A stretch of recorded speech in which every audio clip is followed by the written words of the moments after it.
A young wealthy man is starting his new life as a video journalist, and he moves to Hollywood to uncover its dark underbelly of America's A-list. Nick moves in right next door to Hollywood's most mysterious and controversial. Gatsby is a director known for his work on the latest hit, Fashionably Late.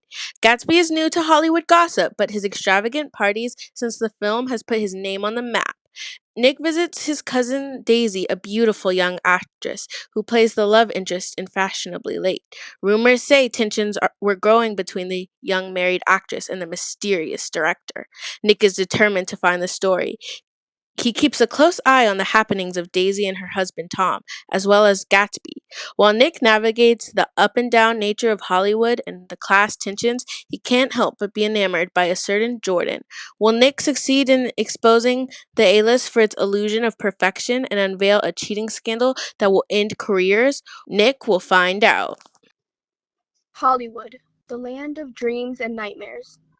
I came here to uncover its dark underbelly, but I never expected to be living right next door to its latest mystery.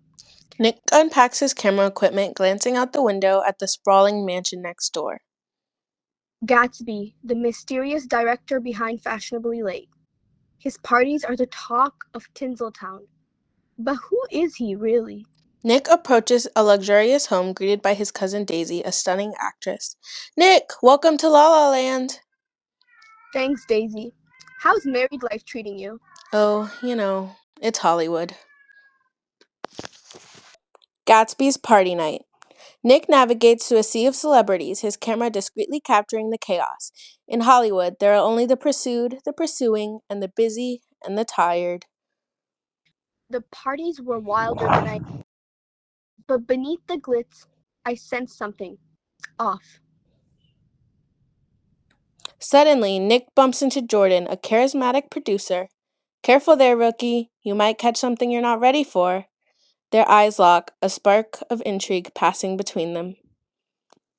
Daytime, Gatsby's mansion.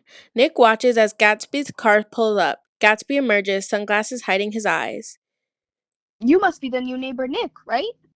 That's me. Congrats on Fashionably Late. Oh, you haven't seen anything yet. He smiled understandingly, much more than understandingly. It was one of those rare smiles, like a quality of eternal reassurance in it, that you may come across 4 or 5 times in life. Nick reviews footage on his laptop, piecing together a puzzle. Gatsby, huh? If personality is an unbroken series of gestures, then there was something gorgeous about him. Daisy, Tom, what's really going on behind these glamorous facades? His phone buzzes, a text from Jordan. Want the real scoop? Meet me tomorrow. Nick stares at the message, torn between his growing feelings and his journalistic instincts. Here for a story, but I might have stumbled into something much bigger. The question is, am I ready for what I'll find? Nick sits across from Jordan, sipping his overpriced latte. The glimmering Hollywood skyline stretches behind them, but Nick barely notices. His focus is entirely on Jordan. She scrolls through her phone leisurely, through her sharp eyes, watch Nick's every reaction. So, you want the scoop, huh? Everyone does, but in this town, the truth is just another kind of currency, and it's not cheap. I'm not here to buy it. I just want the facts. Jordan chuckles, clearly intrigued by Nick's straightforwardness. She slides her phone across the table, showing him a blurry but unmistakable photo. Tom Buchanan, smiling smugly, with his arm around a woman. The woman is striking, but not glamorous. Her dress is plain, her makeup heavy, her expression bold. Who's she? Jordan lowers her voice and leans forward slightly. Myrtle Wilson. She's married. Has been for years. Huh? Nick looks up confused. Married? Jordan nods, her tone tinged with pity. To George Wilson. He's a mechanic, owns a tiny garage out near a small district.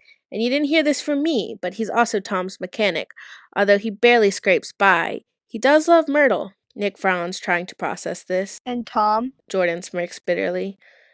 Tom, he throws her just enough scraps to make her feel special. A fancy necklace here, a couple of nights at a penthouse there. She thinks he's her ticket out. But trust me, Tom, he's never leaving Daisy. Not for Myrtle, not for anyone. Nick shakes his head disturbed. Does Daisy know? Jordan leans back, crossing her arms. Daisy always knows. She's not as clueless as she looks, but in Hollywood, you don't let the truth ruin the show. As long as she plays the perfect wife in public, she'll keep the life she built. Nick stares at the photo again, feeling the weight of the tangled relationship around him. So do you know anything about my mysterious neighbor, Gatsby? Like, what's up with him? Uh, her usual carefree smirk slipping into something softer, more serious. Gatsby is not who you think he is. Nick, he's not just some hotshot director who came out of nowhere. He's been building this life for years. For Daisy, every party, every film, every connection, it's all for her. Wait, you're saying Gatsby and Daisy? They were in love a long time ago, back when she wasn't Daisy Buchanan, the starlet. Back when she was just Daisy Faye, a girl with big dreams and a lot of heart. Does she know he's behind all of this? Not yet, but Gatsby is not exactly subtle. He didn't move in next door to you by accident, Nick. He's playing the long game. He wants her back, and he's willing to burn this whole town down to make it happen. Nick's apartment, late afternoon. Nick sits at his desk staring at the photo of Tom and Myrtle that Jordan sent him. His thoughts are interrupted by an unexpected knock at the door. When Nick opens it, Tom Buchanan stands on the threshold, his expression smug as always. Nick, how are you? Nick furrows his brow, caught off guard. What are you doing here? Thought I'd come see you. Daisy told me you'd drop by the other day. I didn't get to see you. Tom stated as if it was obvious. Oh, thanks for checking up on me. Would you like to come in? Nick asked cautiously. No thanks. Maybe another time. Instead, you should come with me and see the real side of Hollywood. Tom grinned. Nick hesitates, but something in Tom's tone feels like a dare. Against his better judgment, he grabs his keys and follows Tom out his car. Tom's car is driving through the industrial district. Tom drives his sleek, expensive car through the crumbling Skid Row. The differences between the luxury vehicle and the dirty surroundings is stark. Nick glances out the window, uneasy. Where are we going? Tom smirks, keeping his eyes on the road. You'll see. Thought it was time you met some of my acquaintances. People who keep the wheels turning, so to speak. Nick doesn't reply, but the tension in the car is thick. George Wilson's mechanic shop. Tom pulls the car into a dusty lawn in front of a run-down mechanic shop. The neon sign flickers faintly. Wilson's Garage. Here we are.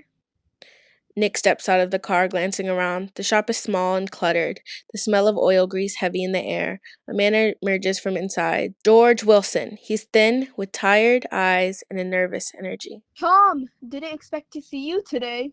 Tom claps George on the shoulder, his eyes wide and patronizing. Thought I'd drop by and say hello.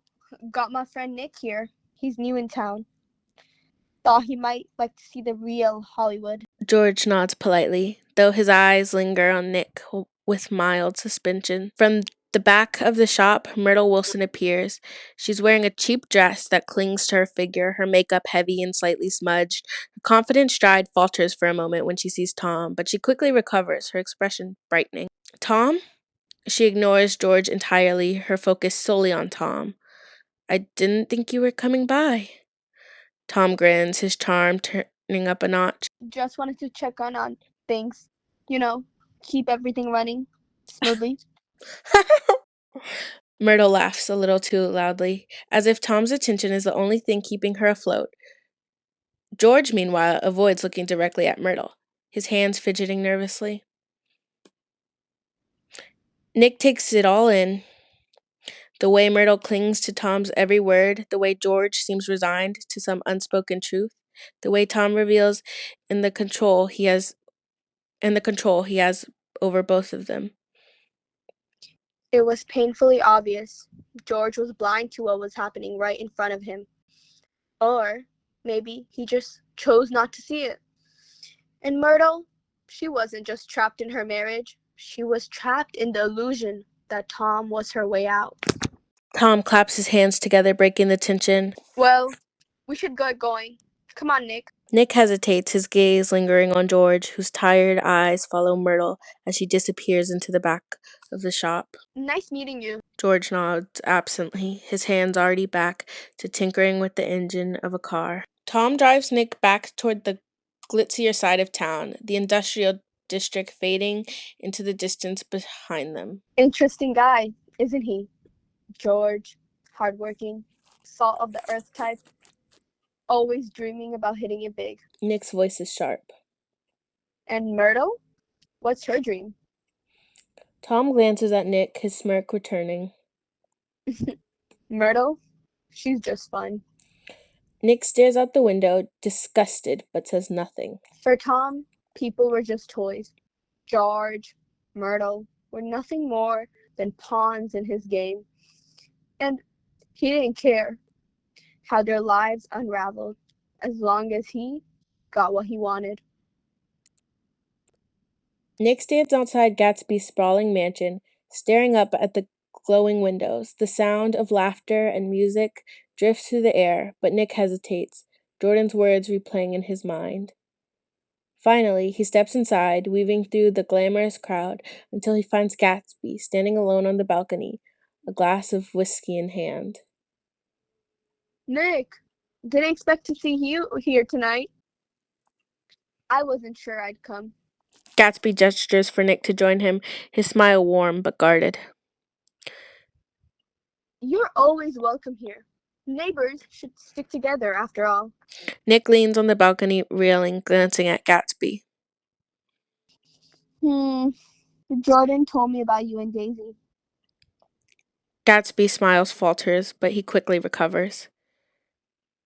She always did talk too much. Is it true? Did you really build all this for her? Gatsby looked out at the Hollywood hills, his expression distant. Daisy was the dream. She still is. Everything I've done, it's all always been for her. Nick shakes his head, unsure what to make of Gatsby's obsession. But she's married, Gatsby, to Tom. Gatsby's jaw tightens, his voice low and determined. Tom doesn't deserve her. He never did. Daisy's just lost. She doesn't see it yet. But she will. Nick studies Gatsby, realizing his fixation. And what happens if she doesn't choose you? Nick asks, intrigued to hear the answer. Gatsby finally looks at Nick, his gaze unwavering. She will. Late night at Nick's house. Nick sits at his desk, his laptop open to the photos and videos he's collected. Tom and Myrtle at the club, Daisy's melancholy smile, Gatsby's longing gaze. The threads of their lives are tangled, forming a story so much bigger than Nick ever anticipated. His phone buzzes, a text from Jordan. "You're in too deep, Nick. Be careful." Nick stares at the message, conflicted. He glances out the window at Gatsby's mansion, the lights still glowing brightly against the sky. I came to Hollywood looking for a story, but I never thought I'd become part of one. A soft rain falls outside, the Hollywood hills barely visible through the window. Nick paces his small apartment, glancing at the clock. The room is neat, though clearly lived in, with his camera equipment piled in the corner and a half-written article on his laptop.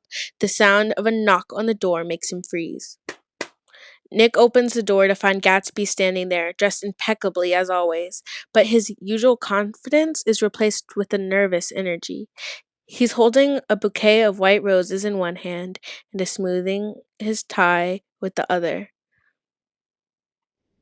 After realizing the situation, I decided to invite Daisy, as per Gatsby's wish. As much as I wanted to disagree, I would also be useful to me, and I actually wanted to know what was going to happen after the reunion. I also wanted Gatsby to see that Daisy isn't who Gatsby thought she was. Is everything ready? Nick steps aside, letting Gatsby in. Yeah, she'll be here any minute.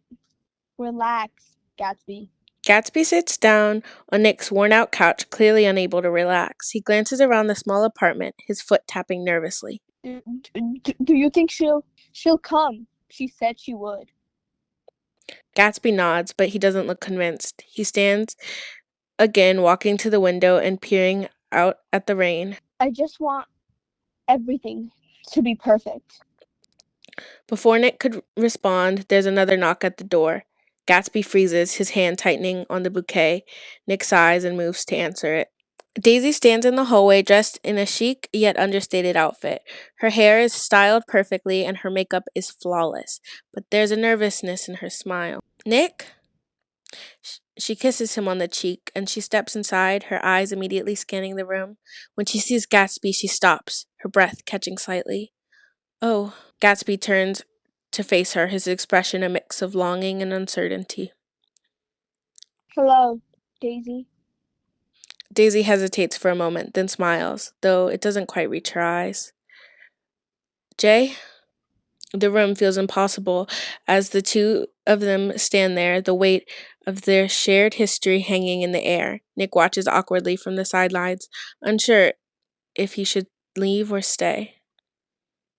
Well, why don't we all sit down? I'll go make some coffee. Nick retreats to the kitchen, leaving Gatsby and Daisy alone. Back in Nick's apartment, Gatsby and Daisy sit on opposite ends of the couch, the roses lying awkwardly on the coffee table between them. Gatsby fidgets with his cufflinks while Daisy smooths the fabric of her dress. It's been a long time. It has. Gatsby hesitates and leans forward slightly, his voice soft. You look exactly the same. Daisy laughs, though there's a nervous edge to it. Oh, please, it's just been years, Jay. Not for me. Daisy's smile falters, her eyes flickering to the roses on the table. These are lovely. Did you bring them? Gatsby nods, his confidence starting to return. I thought you might like them. Daisy picks up one of the roses, twirling it between her fingers. They're perfect. Nick returns with a tray of coffee, setting it down on the table. Here we go. Coffee for everyone. The tension in the room is real, and Nick quickly realizes his presence isn't helping. Actually, I just remembered I need to make a call. I'll be out in the balcony if you need me. Nick slips out, closing the balcony door behind him. Her voice is full of money. That's it. I'd never understood before. It was full of money. That was the inexhaustible charm. As soon as Nick leaves, Gatsby leans closer to Daisy, his voice filled with emotion. I've thought about this moment for so long. I wasn't sure it would ever happen. Daisy looks at him, her expression softening. You've done well for yourself, Jay. Everything I've done, it's all been for you. Daisy's eyes widen, but quickly recovers, smiling at him. That's sweet. It's not just sweet, it's the truth. I've never stopped loving you, Daisy. Daisy hesitates, her smile faltering. Jay, Gatsby takes You her don't hand, his voice desperate but tender. you don't have to say anything. Just tell me. Tell me you still feel the same. Daisy looks down at their joined hands, but her expression is unreasonable. It's complicated, Jay. My life, it's not the same as it was back then. It doesn't have to be. Leave him, Daisy. Come with me. We can be together, just like we always dreamed. Daisy pulls her hand away, standing abruptly. Gatsby watches her, his heart breaking, but his hope refusing to die. You don't understand, Jay. You don't know what it's like to be me. Then help me understand. Daisy turns to him, her eyes flashing. You think love is enough? You think I can just walk away from Tom and everything else? It's not that simple. Gatsby stands as well, his voice rising slightly. Why not? He doesn't love you. Not the way I do. Daisy stares at him, her voice hardening. Maybe he doesn't. Maybe you're right. Maybe you're what I need. Oh, Daisy, tell me you'll end this soon with him. Daisy softens slightly as she walks to the window. Oh, I will, Jay. For you, I will. Gatsby watches her as he leans forward and gives her a hug. Take all the time you need. I'll be here. 1 week later. Nick steps out of the lounge, exhaling deeply from inside. He can hear Daisy's soft laughter and Gatsby's nervous attempt at charm. This was the moment Gatsby had spent years waiting for.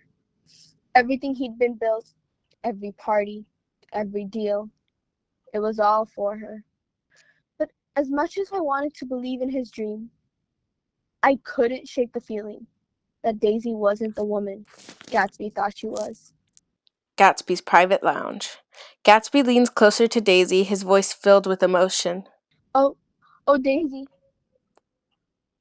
tell me you've left him. Daisy smiles, her hand lightly resting on his knee. Oh, Jay, I will soon. You know how he gets. Everything I said before, I meant it. It's always been you. Daisy's smile falters for a moment, but she quickly recovers, leaning back with a playful laugh. You really haven't changed, have you? Not when it comes to you, no. His voice was almost a whisper. Daisy leans forward, her hands brushing his cheek in a way that makes his breath catch. I missed you, Jay. I really did. She pulls back slightly, her eyes glittering as she lowers her voice. In the dusty neighborhood outside Los Angeles, George Wilson stands in his greasy overalls, wiping his hands on a rag, his small repair shop crumbling, barely holding together. His wife Myrtle leans against the counter, scrolling on her phone, her heavy makeup smudged and her dress tighter than necessary. A mechanic's wife. A sleek black car pulls up. Tom steps out, his smug grin in place. George!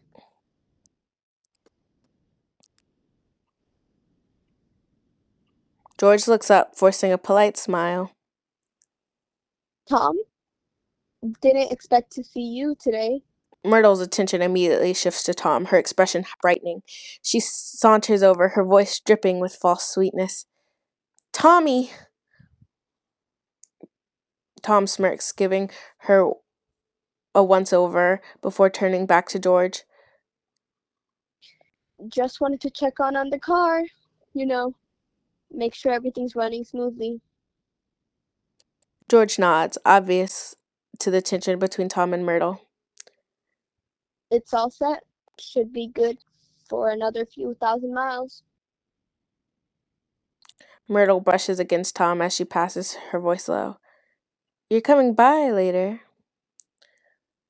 George doesn't notice, but Tom's eyes flick to her briefly, the hint of a smirk tugging at his lips.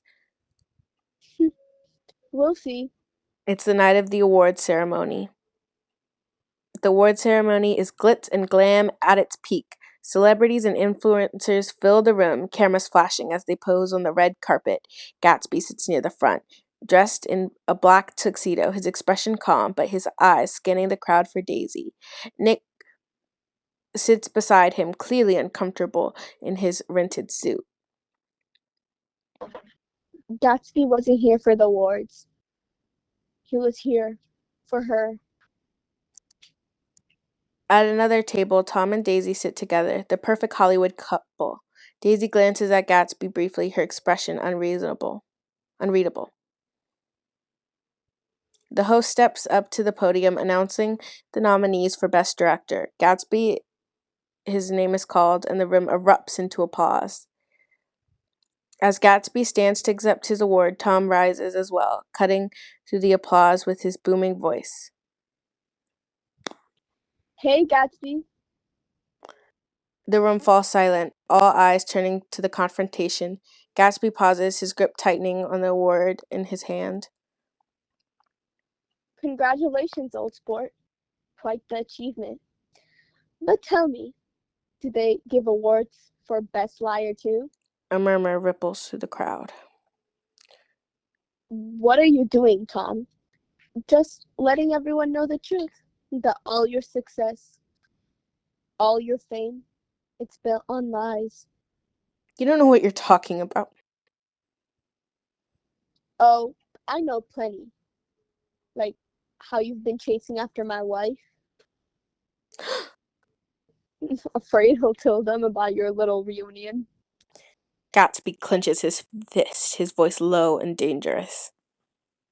You don't deserve her, Tom. She never loved you. Do you hear? She only married you because I was poor. And she was tired of waiting. What? Look around, Gatsby. You think any of these people care about your little love story? They're here for the show. Tom gestures, the crowd now whispering and snapping photos of the drama unfolding before them. And you just gave them the best act of the night. Gatsby's composure finally breaks. He lunges at Tom, but Nick grabs him, pulling him back. Gatsby, don't. Security steps in, separating the two men. The ceremony descends into chaos as Daisy slips out the back, leaving both men behind. Wilson's garage. Myrtle is dead. Her body was found on the side of the road, hit by Wilson's garage later that night. Myrtle is dead. Her body was found on the side of the road, hit by a sleek black car. George Wilson stands outside his garage, grief-stricken and furious. A neighbor approaches, hesitant but determined. I saw the car, George. Black, expensive looking. Belongs to that director Gatsby. George faces twists in rage. Later that night, George arrives at Gatsby's mansion, gun in hand. He's shaking, grief and rage consuming him. He fires, the shot rings out, and Gatsby collapses on the patio. A couple days later, Nick stands alone beside Gatsby's casket. The room is empty, save for him and a single bouquet of flowers. In the end, no one came. Not Daisy, not Tom, not the Hollywood elite who had once clamored to be near him. Nick remembered how the officer looked at Daisy while she was speaking, in a way that every young girl wants to be looked at. And because it seemed so romantic, he remembered the incident. Here in Hollywood, everyone's looking to be seen. But what cost do we pay for fame and love, our souls or our lives? Nick places a hand on the casket.